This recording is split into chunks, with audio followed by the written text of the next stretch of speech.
everyone, I'm Bhavna Sani, the founder of Futuristic Academy, and I am back with a new video for class 9th English, in which we are doing part 2 of the chapter Sound of the Music. In the first part, we have already studied about Evelyn Glenn, who was deaf and who wants to pursue her career in music. And in this part, we are studying about Ustad Bismillah Khan. So let's get started to this chapter.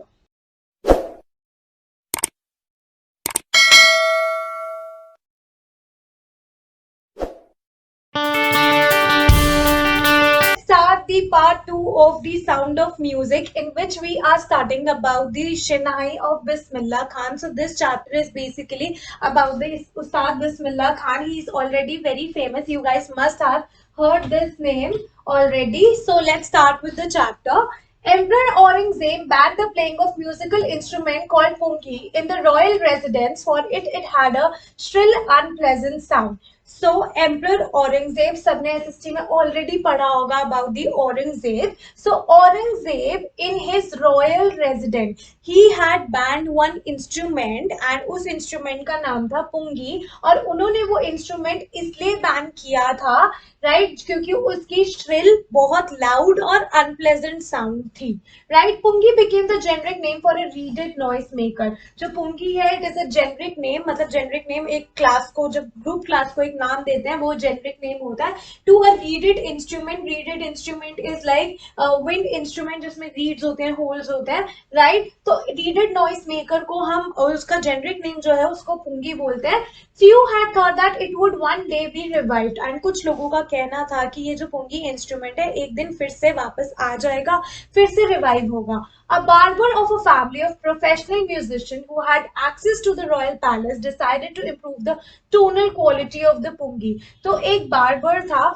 Barber कहाँ का था? Professional musician family से था, मतलब कि that barber belongs to the professional musician family, and उसको allow था royal palace में जाना. So one day he decided कि वो क्वालिटी, जो पुंगी की क्वालिटी साउंड है, उसको काफी इंप्रूव करने की कोशिश करेगा. तो उसने क्या किया? He chose a pipe with a natural hollow stem. उसने एक पाइप ली which was hollow from inside, अंदर से पूरी खोखली थी, right. That was longer and broader than the pungi. तो वो जो पाइप थी वो बहुत लॉन्गर थी और ब्रॉडर थी पुंगी से, and made 7 holes on the body of the pipe. और उस बॉडी में उन्होंने 7 होल्स लिए. फॉर एग्जांपल ये एक होलो पाइप है, ठीक है, अंदर से खोखली है और इस पे मान लो 7 होल्स बना है, right. When he played on it, closing and opening some of these holes, soft and melodious sound were. अब इनको वो प्ले कैसे करते थे? By closing and opening that hole. और जब वो उस होल को ओपन करते थे, क्लोज करते थे थ्रू हिज फिंगर, तो बहुत ही melodious sound प्रोड्यूस होती थी, right. So basically he played the instrument before royalty and everyone was impressed. तो उन्होंने रॉयल पैलेस में वो इंस्ट्रूमेंट को प्ले किया और हर एक इंसान उस रॉयल पैलेस में उस इंस्ट्रूमेंट की आवाज सुन के बहुत ज्यादा इम्प्रेस हो गया. The instrument so different from pungi had to given a new name. तो वो जो इंस्ट्रूमेंट था, it was different from pungi, तो उसको एक न्यू नेम देना बहुत जरूरी था. So as the story goes, since it was played in the Shah's chamber and was played by Nai, that is barber, the instrument was named as शेनहाई. तो जो story बताई गई है कि it was first improved by barber. Barber ने decide किया था कि उसके साउंड को वो इम्प्रूव करेगा, और बार्बर को हिंदी में बोलते हैं नाई. And where it was played, it was played in the royal chamber, and royal chamber को बोलते हैं शाह's पैलेस. तो इसी वजह से इसका नाम पड़ा शहनाई. Shah is for Shah's palace, royal palace, and Nai is barber. That is why the name Shinai is kept for that particular instrument. All right. The sound of the Shinai began to be considered auspicious. तो जो शनाई की sound है वो बहुत auspicious मानी जाती है. अभी भी नॉर्थ इंडियन वेडिंग्स में शनाई की जो साउंड है एंड में बहुत ऑस्पिशियस मानी जाती है. And for this reason it is still played in the temples and an indispensable component of any North Indian wedding. तो बेसिकली आज भी शनाई कुछ टेम्पल्स में प्ले करी जाती है, and it is something which can not be separated from the north Indian wedding. In the past, the Shinai was part of the Naubat or traditional ensembles of 9 instruments found at royal courts. तो वो बोल रहे हैं in the past जो शनाई थी वो नौबत का पार्ट था। नौबत इज 9 इंस्ट्रूमेंट जो रॉयल कोर्ट्स में प्ले किए जाते थे, बहुत इंपॉर्टेंट है। उसमें से एक थी शनाई, right. Till recently it was used in temples and wedding, and अभी भी उसको टेम्पल्स में यूज किया जाता है, नॉर्थ इंडियन वेडिंग्स में यूज किया जाता है। The credit for bringing this instrument on to the classical state goes to Ustad Bismillah Khan. तो Ustad Bismillah Khan is the one जिन्होंने शनाई को क्लासिकल म्यूजिक में इंट्रोड्यूस किया, जो क्लासिकल म्यूजिक में शनाई को लेके आए। As a 5-year-old, Bismillah Khan played gilli danda near a pond in the Asian state of Dumraon in Bihar. तो उस्ताद बिस्मिल्लाह खान कहाँ से थे? उस्ताद बिस्मिल्लाह खान बिहार में से थे, बिहार में बॉर्न हुए थे in the state of Dumraon. All right, and near the pond, he used to play gilli danda when he was 5 years old. He would regularly go to nearby Bihari Ji temple to sing the Bhojpuri Chaita, at the end which he would earn a big laddu weighing 1.25 kg, a prize given by the local Maharaja. तो when he was young, तो वो Bihari ji temple जाते थे और वहां पे भोजपुरी चायता गाते थे। दो he was a Muslim, but still he was so dedicated towards his own country कि वो एक टेम्पल में जाके भोजपुरी चायता गाते थे, एंड इन द एंड उनको local maharaja as a prize 1.25 kg के लड्डू देते थे, right. So moving ahead, this happened 80 years ago, और ये सब 80 years ago मतलब 80 साल पहले की बात है। And the little boy has traveled far to earn the highest civil award in India, the Bharat Ratna. And वो little boy 80 years ago, he was a little boy, but now he is very famous, और उनको India में highest civilian award मिला है, that is Bharat Ratna. Born on 21st March 1916. अब उस्ताद बिस्मिल्लाह खान कब born हुए थे? 21st March 1916. Bismillah belong to a well-known family of musician. तो वो कहाँ से belong करते थे? वो musician, well-known family of musicians से belong करते थे, and he belongs from Bihar. His grandfather Rasul Baks Khan was the Shanai Nawaz of the Bhojpuri King Court. जो उनके grandfather थे रसूल बख्श, वो कौन थे? शनाई नवाज थे भोजपुरी किंग कोर्ट के। उनके जो फादर थे, उस्ताद बिस्मिल्लाह खान के जो फादर थे Paigambar Bakhsh, and other paternal ancestors, वो भी बहुत अच्छे शनाई प्लेयर थे। Paternal ancestors means ancestors from father's side, all right, not from mother side. Mother side is maternal, all right. Then moving ahead, the young boy took to music early in life. तो उस्ताद बिस्मिल्लाह खान ने भी music को काफी जल्दी सीखना शुरू कर दिया था अपनी लाइफ में, and at the age of 3 when his mother took him to his maternal uncle's house in Banaras, now Varanasi, Bismillah was fascinated watching his uncle practice the Shanhai. तो at the age of 3 जब उस्ताद बिस्मिल्लाह खान की mother उनको उनके मामा के घर लेके गई, maternal uncle के घर लेके गई, जो कि बनारस में था।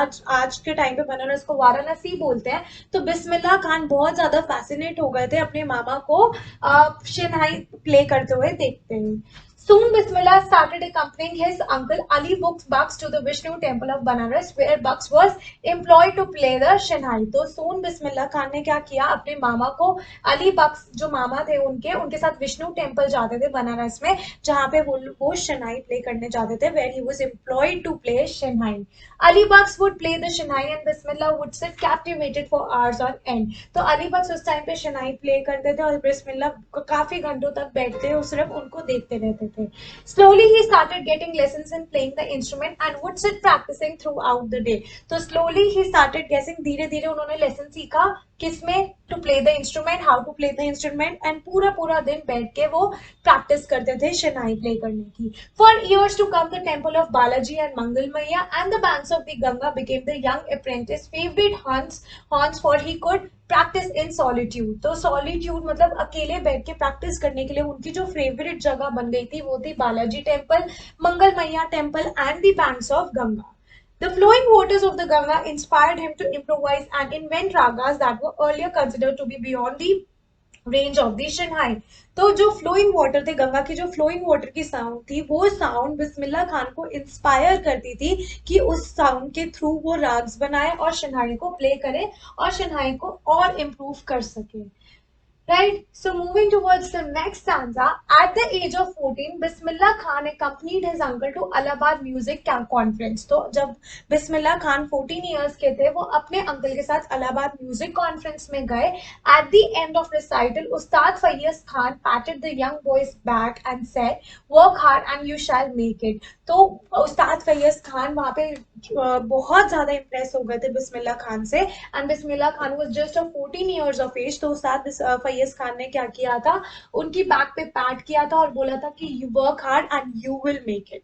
With the opening of All India Radio in Lucknow in 1938 came Bismillah Khan's big break. तो उसके बाद ऑल इंडिया रेडियो शुरू हुआ लखनऊ में 1938 में. तब उस्ताद बिस्मिल्लाह खान को उनका शो मिला जब वो ऑल इंडिया रेडियो में शनाई प्ले करते थे. It was a big break for him. He soon became an often heard Shanai player on radio. So he soon became the often heard Shanai player on the radio. When India gained independence on 15th August 1947, Bismillah Khan became the first Indian to greet the nation with his Shanai. तो जब India को independence मिली 15th अगस्त 1947 में, तो बिस्मिल्लाह खान ने हमारे independence को welcome किया था. He was the first Indian जिन्होंने अपने नेशन को वेलकम किया था by playing शनाई. He poured his heart out into Rag Kafi from the Red Fort to an audience which included Pandit Jawaharlal Nehru, who later gave his famous speech Triced with Destiny. तो basically उन्होंने full heart से उन्होंने अपने राग काफी को play किया था. कहाँ पे प्ले किया था? रेड फोर्ट में प्ले किया था. And after that Pandit Jawaharlal Nehru ने अपनी फेमस स्पीच दी थी, that is tryst with destiny, and it is still very famous. You guys might have listen to it as well, right? So Bismillah Khan has given many memorable performance both in India and abroad. तो बिस्मिल्लाह खान ने बहुत सारी memorable performance दी है India में भी abroad में भी. His first trip abroad was to Afghanistan. उनकी जो first trip थी abroad की वो थी अफगानिस्तान में, जहाँ पे King Zahir Shah was so taken in the maestro that he gifted him priceless Persian carpet. तो King Zahir Shah, he was so impressed by the Ustad Bismillah Khan's maestro कि उन्होंने उनको पर्सियन कार्पेट गिफ्ट किया था and और भी souvenirs gift किए थे. The king of Afghanistan was not the only one to be fascinated with Bismillah Khan music. तो सिर्फ उस टाइम पे जो किंग थे अफगानिस्तान के, किंग जाहिर शाह, सिर्फ वो ही नहीं थे जो इम्प्रेस हुए थे, फैसिनेट हुए थे बिस्मिल्लाह खान से. उनके अलावा और भी थे फिल्म डायरेक्टर विजय भट्ट, और वो इतने इम्प्रेस हुए कि उन्होंने जब बिस्मिल्लाह खान का प्ले सुना था, म्यूजिक सुना था, ठीक है, तो उन्होंने अपनी फिल्म का नाम भी उसी पे रखा था, that is Goonj Uthi Shehnai. Alright, then moving ahead towards the next page. The film was hit. उस टाइम पे जो फिल्म थी उनकी, it was a big hit. ठीक है, it was like a big break and it was a big hit. So, and one of the Ustad Bismillah Khan composition, दिल का खिलौना है टूट गया, turned out to be a nationwide chart buster. तो ये जो सॉन्ग था उस्ताद बिस्मिल्लाह खान का, वो nationwide chart buster था, वो काफी famous हुआ था. Despite his huge success in the celluloid world is the artificial world of film.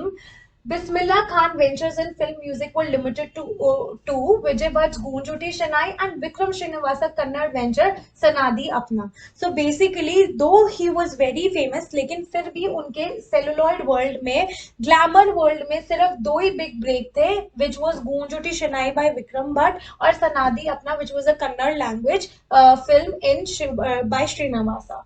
I just can't come to terms with the artificiality and glamour of the film world, he says with emphasis. तो उन्होंने बहुत emphasize डाल के बोला कि I just can't came to terms, मतलब I just can't understand the terms and conditions जो artificial world में है, glamour world में है of film.